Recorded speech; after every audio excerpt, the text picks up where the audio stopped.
T'as quelque chose? Ça dépend. T'as de quoi payer? Je vais te recevoir du bon marocain. La traversée du désir. Tar Benjelloun. Quoi, du local? J'ai tout ce que tu veux. Ça, c'est pour toi. C'est quoi? Le Horla.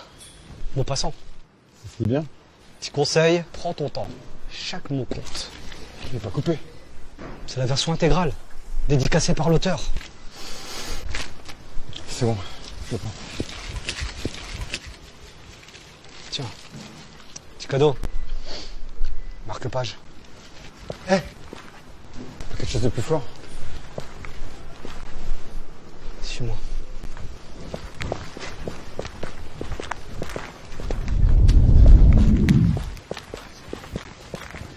T'es prêt?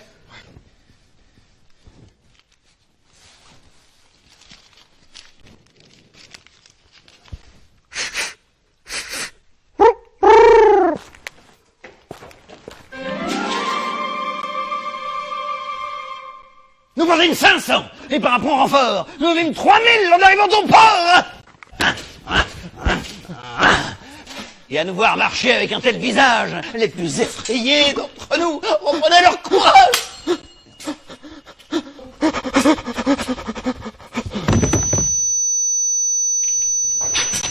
Merde, je crois qu'il fait une overdose. C'est normal, t'as vu comment tu t'es donné? Bah, t'es marrant, toi. Ça fait 9 mois que j'ai pas joué, hein.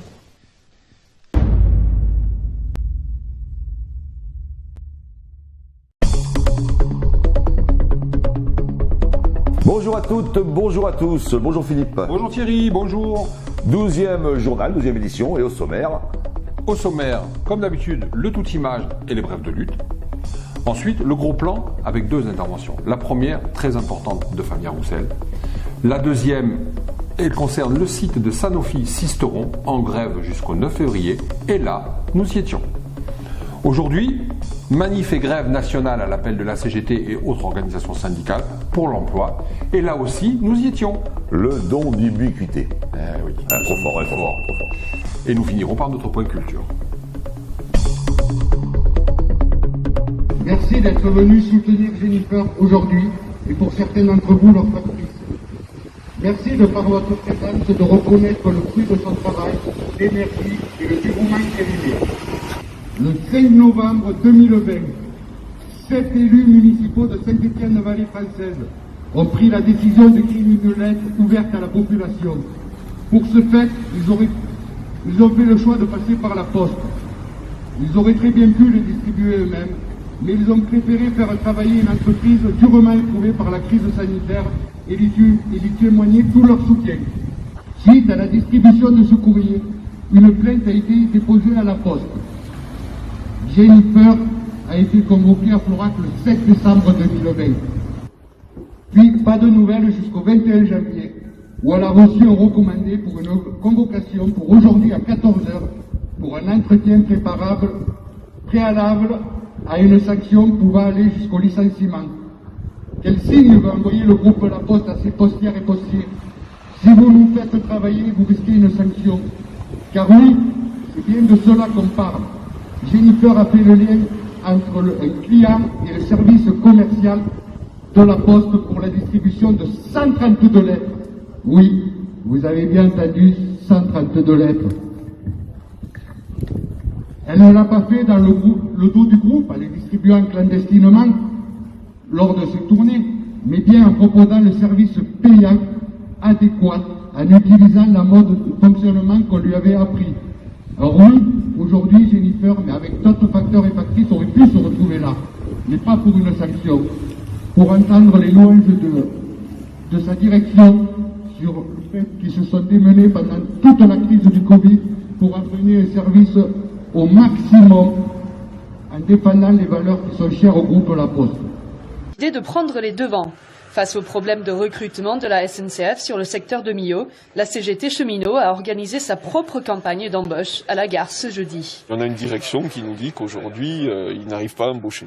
Donc on a dit, on va essayer de mettre tous les chances de notre côté, on va essayer de récolter des CV qu'on va transmettre à cette direction-là, pour dire que sur notre bassin, il y a des gens qui veulent rentrer à la SNCF et que voilà, on va les aider à le faire. Ils arrêtent pas de vouloir nous faire culpabiliser. À quelle heure tu termines? À quelle heure tu termines? Regarde, ta fin de service, compagnie. Je parle même pas du fait qu'en fait, il y a plein de collègues qui dépassent leurs horaires. Mais au-delà de ça, franchement, vous avez vu nos salaires? Regardez nos salaires en région parisienne. Regardez les bénéfices que se fait cette entreprise. Deuxième employeur plus important après l'État. On n'a même pas de 13e mois. Même pas de 13e mois. Et là, les petites primes qu'on avait, les primettes qu'on avait, si t'es malade, si t'es ceci, si t'es absent, j'essaie de te les ponctionner. Ne culpabilisons jamais. Cette entreprise, si elle arrive à faire les bénéfices qu'elle fait, c'est grâce au boulot qu'on fait, quel que soit le temps. Les 7,5 milliards du plan de relance du gouvernement pour financer le Ségur n'est pas à la hauteur de l'ensemble du champ professionnel. C'est-à-dire, pourquoi les oublier? Tout simplement parce qu'il y a aussi d'autres salariés qui peuvent faire avoir la même profession ou accompagner des publics en grande précarité dans l'action sociale, le médico-social, le handicap, l'aide à domicile. Et là, il n'y a pas eu de revalorisation salariale depuis fort longtemps. C'est une manière aussi de mettre de côté la dégradation du tissu économique et social, parce que nous, aujourd'hui, nous sommes face à des situations de plus en plus dramatiques, avec des gens qui n'ont plus de rémunération et à qui on nous demande d'accompagner, de trouver des solutions pour qu'ils puissent continuer à exister. Et maintenant, ça fait 8 ou 9 mois que nos gamins, nous, on n'a plus le droit aux médicaments de l'âme et de l'esprit, c'est-à-dire la culture et le spectacle. Et comme l'électricité et le gaz est un bien fondamental, on considère que la culture est un bien fondamental pour la population.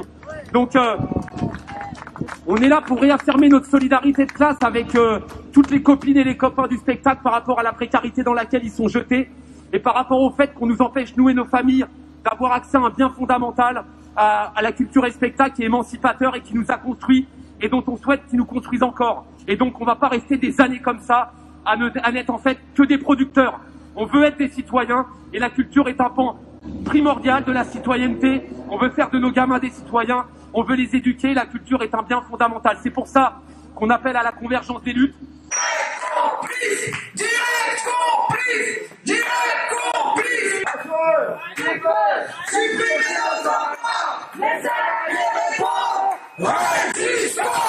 On est ici pour dénoncer la directe. Pour dénoncer les agissements de la directe. Pour dénoncer la collusion entre la directe et TI France. Qui ont marché main dans la main pendant la procédure. On est là. Même si la directe ne va, on est là. Pour l'honneur de travailler, même si la directe ne va pas, nous on est là.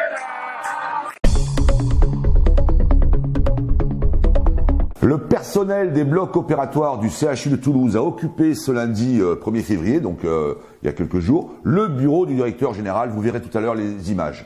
Les agents sont excédés et épuisés depuis plusieurs années par le mépris et puis l'abandon de la part de la direction, c'est ce qu'ils disent au CHU, et qui n'a eu de cesse en fait de dégrader leurs conditions de travail, notamment par la mise en place du fameux Lean Management des effectifs et par le biais de nouvelles maquettes organisationnelles, comme ils disent, instaurant en fait l'auto-remplacement, alors ça c'est nouveau, et la mutualisation, provoquant des départs massifs de collègues épuisés. Pour le syndicat CGT, la direction est aujourd'hui incapable de stopper l'hémorragie de personnel en pleine crise sanitaire. Vous avez là effectivement les images à l'instant juste derrière nous. Ça fait plusieurs fois qu'on vous prévient sur nos conditions, ça fait plusieurs fois qu'on vous demande des réactions. Des réactions, on n'en a pas. Vous nous laissez dans la merde depuis le début. Il n'y a rien du tout qui est fait, ni pour revaloriser nos salaires, ni pour reconnaître un peu nos conditions de travail. Donc à l'heure actuelle, on a été obligé de se déplacer pour venir vous voir, je trouve ça scandaleux. Mais tant que le directeur ne sortira pas, on ne bougera pas d'ici. Ouais.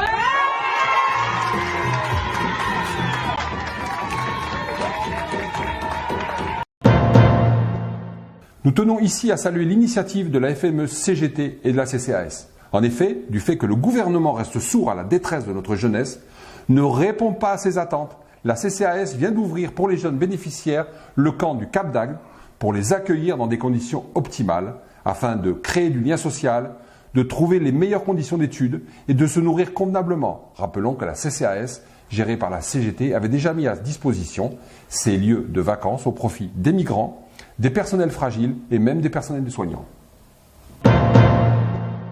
La direction de Sanofi Recherche et Développement a donc confirmé lors d'un CSE central, le jeudi 28 janvier, la suppression effective de 364 emplois en France. Ces suppressions et transferts de postes s'inscrivent en fait dans la restructuration annoncée en juin dernier, mais qui était un peu passée inaperçue par le groupe pharmaceutique. Le laboratoire avait alors dit vouloir supprimer jusqu'à 1700 emplois en Europe, dont 1 millier en France sur 3 ans. Et c'est principalement, et on la confirmation, la recherche et le développement pharmaceutique qui est visé. Et en 12 ans, le nombre de salariés en recherche et développement pharmaceutique a presque été divisé par 2. Les salariés de Strasbourg, dont tous les postes doivent être transférés sur Paris, normalement en région parisienne, ont déjà manifesté la semaine dernière et d'autres actions sont encore prévues cette semaine, plus particulièrement sur les sites dédiés à la recherche pharmaceutique. Et c'est pour ça qu'il n'y a pas de vaccin et qu'en même temps, ils vont servir de faire valoir à ceux qui les produisent pour juste les mettre en flacon. Voilà, tout est dit. Et pour info, si vous continuez le journal, nous aurons aussi l'information que sur Sisteron, Sanofi Sisteron, qui fait de la production, ils sont en grève depuis cette semaine et ils ont décidé d'être en grève reconductible jusqu'au 9 février. Alors le monde d'après, ce n'est pas pour tout de suite. Ainsi, l'électricité augmente de 1,6% pour les particuliers et de 2,7% pour les professionnels. On nous a dit que c'était à cause du Covid.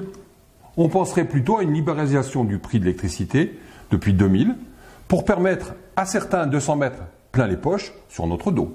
Les tarifs réglementés du gaz appliqués par Engie vont augmenter de 3,5%. Ça continue. En moyenne. Cette augmentation est de 0,9% pour les clients qui utilisent le gaz pour la cuisson, de 2,1% pour ceux qui ont un double usage, cuisson et eau chaude, et de 3,7% pour les foyers qui se chauffent au gaz. Les tarifs des péages autoroutiers vont augmenter, eux, en moyenne de 0,44%. La hausse moyenne avait été de 0,80 en 2020 et de 1,9 début 2019. Et c'est 14 milliards d'euros depuis la privatisation de l'autoroute, de moins dans les poches du gouvernement, donc dans notre poche pour la redistribution, notamment pour les hôpitaux. On en parlait avant. Et le projet Hercule nous amènera à la même chose si on n'est pas capable de le stopper. Le syndicat CGT des territoriaux de Martigues a été reçu par le maire Gaby Charroux au sujet de la résorption de la précarité à la ville, que la CGT revendiquait depuis plusieurs années. Une très bonne nouvelle est donc tombée. Le maire s'engage sur 159 titularisations au sein des services des activités post- et périscolaires, accompagné d'un plan de résorption de la précarité, c'est important aussi, qui prévoit une trentaine de titularisations par an sur l'ensemble de la ville jusqu'à la fin du mandat. On peut féliciter le syndicat CGT. Le Canard enchaîné, dans sa dernière parution, vient de nous apprendre que le nombre de lits de réanimation en Ile-de-France était en mars 2020 de 2500. Il est désormais en février 2021 au nombre de 1700. La question est donc de savoir pourquoi le gouvernement a laissé faire, et on comprend mieux pourquoi il est si tendu sur la propagation du virus. Ah oui, on comprend beaucoup mieux. Puis demain, quand il n'y aura plus de lit de réanimation, on va être confiné pendant 10 mois. Voilà, on restera à la maison et on pourra juste sortir pour travailler. Pardon, oui, c'est important. Le gros plan, Sanofi. Sanofi aujourd'hui, la pointe de l'actualité, pas parce qu'ils ont découvert un vaccin, surtout pas, mais parce qu'ils sont en train de gaver les actionnaires, parce qu'ils sont en train de tuer la recherche, parce qu'ils sont en train de tuer les emplois au bénéfice de l'argent. Voilà, donc Fabien Roussel va intervenir sur le sujet, et puis derrière, vous aurez une intervention aussi des camarades de Sanofi Sisteron qui sont en grève jusqu'au 9 février. Ici, sur le site de Saint-Aubin-les-Elbeuf, il y a une usine, un site de production d'antibiotiques. Des sites comme ça en France, il y en a plein. Et les salariés de Sanofi, les chercheurs de Sanofi que je viens de rencontrer, nous expliquent que nous avons en France les capacités industrielles pour pouvoir produire les vaccins dont nous manquons tant aujourd'hui. C'est un véritable scandale d'État que dans notre pays, comme dans le monde, il y ait une pénurie de vaccins alors qu'il y a toutes les usines possible et disponible pour pouvoir produire les vaccins qui peuvent nous soigner contre le coronavirus. Or, ce vaccin, il est soumis à des logiques de rentabilité, il est soumis aux lois du marché de l'offre et de la demande. Il faut soustraire le vaccin à ces logiques de concurrence. Il faut avoir une politique publique, une stratégie sanitaire qui nous permette de nous protéger contre le coronavirus et de vacciner rapidement tout le monde, que ce soit en France, en Europe et dans le monde. Pour cela, nous appelons, nous, à réquisitionner les usines qui existent en France pour pouvoir mettre la main sur cet outil industriel et permettre de produire rapidement les vaccins dont nous avons besoin. Si on pense que la cause est juste, si on pense qu'on est mal reconnu, qu'on est méprisé aujourd'hui dans Sanofi, eh bien vous avez un moyen d'expression. Il y a le syndicat CGT qui vous propose de vous accompagner et de porter vos revendications. Stop au mépris, oui à la reconnaissance, il nous faut des embauches. Tous les précaires sur le site aujourd'hui, on a au moins 80% des précaires présents sur le site aujourd'hui sont sur des postes pérennes. C'est pas des surcroîts d'activité, c'est des postes pérennes. On demande à la direction qu'ils embauchent tous ces précaires sur des postes pérennes en CDI. À ce jour, la direction, aucune réponse, même pas un mail, aucune prise en compte. La grève, il faut la faire vivre. La grève, il faut se dire tous les matins, on se lève et on sait pourquoi on y va et on sait pourquoi on va se battre. Moi, je crois que, à titre personnel, je suis hyper convaincu. Si je dois faire 8 heures de grève pendant un mois, je suis prêt à le faire, mes camarades. Maintenant, il faut qu'on soit tous dans la même dynamique, on va dire. Alors, on est bien conscient que chacun a ses propres difficultés et ses raisons. Au niveau de l'aspect financier, on va d'ores et déjà essayer de monter une caisse de solidarité pour essayer d'aider tous ceux qui vont en avoir besoin. Mais je crois que la grève, il faut se dire que là, c'est que le début. On est à l'amuse-bouche, si je peux me permettre. On a en face de nous une direction qui est complètement sourde face à l'appel et à la détresse des salariés. Donc je crois qu'il va falloir qu'on monte en mobilisation, en revendication et en action, mes camarades. Donc moi, je vais vous poser la question déjà. Est-ce que vous êtes favorable à la reconduction du mouvement pour exprimer votre ras-le-bol à l'entreprise Sanofi et notamment à la direction cisteronnaise? Qui est prêt à la reconduction du mouvement? Je vous demande de lever le bras pour ceux qui sont favorables.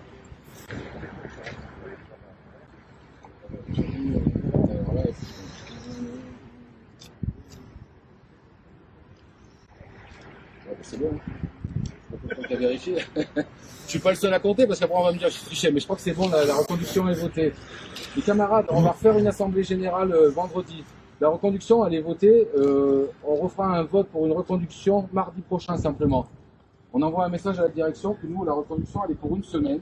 Vendredi, par contre, on vous propose de se rassembler sur un piquet de grève de 11h à 13h et de venir échanger. On invite tous les syndicats, tous les camarades, tous les citoyens qui pensent que Sanofi aujourd'hui pourrait donner par exemple l'outil industriel pour fabriquer des vaccins et produire des vaccins pour répondre à l'urgence mondiale. On invite tous les salariés et tous les citoyens parce qu'il faut qu'ils sachent quand même qu'ils ont contribué à la participation par le biais de la région qui a aidé à hauteur de 4 millions d'euros sur un bâtiment ULPV. Donc ils sont concernés parce que demain c'est les mêmes citoyens qui auront besoin des médicaments qui seront peut-être fabriqués à Sisteron ou en Chine si on laisse faire. Donc voilà, mes camarades, je crois qu'on pourrait en dire, mais pendant des heures. Eh bien, rebonjour, me voici non pas dans les studios de Plus Belle les Luttes, ni à la manif. J'étais ce matin à la manifestation à Marseille, organisée par la CGT, la FSU et Solidaire, et des organisations de jeunesse, des milliers de participants. Voici quelques extraits de cette manifestation. On est décidé ou pas? On n'est pas là pour s'amuser aujourd'hui.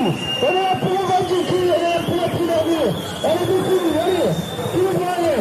Tout le monde, allez.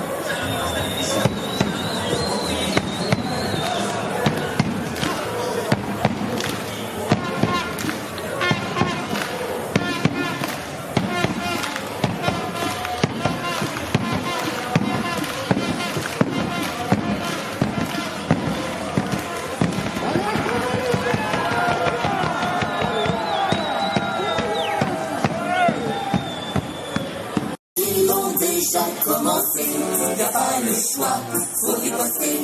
Le bien commun, la belle affaire, ils s'en tamponnent. Les actionnaires, du gaz a augmenté et bientôt il va exploser.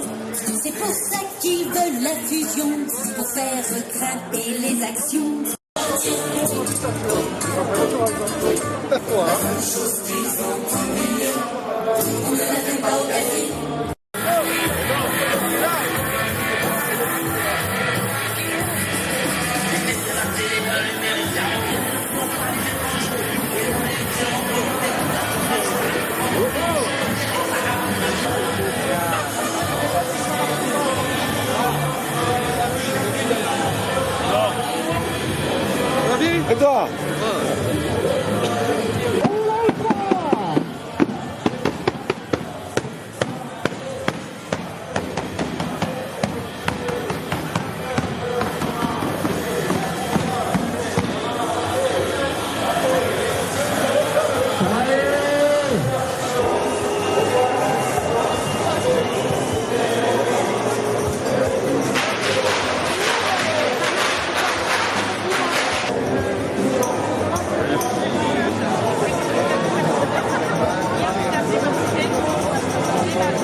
On termine par la culture et notre livre de la semaine, là c'est Gérard Mordillat. Gérard Mordillat que nous avions reçu dans le cadre du Festival du film il y a maintenant 2 ans, 3 ans, mais ça passe. Il y avait peu grand monde malheureusement ce jour-là, mais c'était un grand bonhomme, un grand réalisateur, mais c'est aussi un écrivain et qui a écrit énormément de livres, et notamment celui-là, qui est un peu d'actualité quand même, on va le dire. Hein. Le fascisme de Mussolini, non pas que Mussolini est revenu au pouvoir, ou il est ressuscité, mais le fascisme en général. Le retour, c'est un autre titre, le retour du fascisme dans la France contemporaine. C'est aux éditions demopolis.fr. Voilà, c'est un petit bouquin à vous procurer dans toutes les bonnes librairies. Et puis on est en termes de festival du film, on continue. On attend avec impatience que les cinémas rouvrent. Pour l'instant, toujours pas rouvert. Donc ça nous inquiète un peu maintenant pour notre édition 2020-2021 pour le Festival du film. On va vous proposer un film que nous avions passé il y a un certain nombre d'années déjà. Alors, autant la semaine dernière, c'était la grève sur les cheminots. Là, on est en pleine actualité. C'est pour ça qu'on voudrait vous le faire repartager. Parce qu'en fin de compte, on avait un peu anticipé ce qui se passe par rapport à Hercule et Clamadieu. C'est Main basse sur l'énergie. Main basse sur l'énergie, c'est un documentaire qui a été réalisé, produit par la FNME CGT, et que nous avions présenté et qui est à disposition. En fait, on a pu confirmation qu'il est à disposition effectivement de tout un chacun. Donc on vous le met sur notre chaîne YouTube. Notre chaîne YouTube, je vous rappelle, existe. YouTube Plus belle les luttes, ainsi que notre page Facebook. Vous êtes de plus en plus nombreux à être abonnés à notre chaîne YouTube, notre chaîne Facebook, pardon, mais chaîne YouTube. Allez-y. Voilà. Fin de cette édition. À la semaine prochaine. Au revoir Philippe. Au revoir Thierry. Au revoir.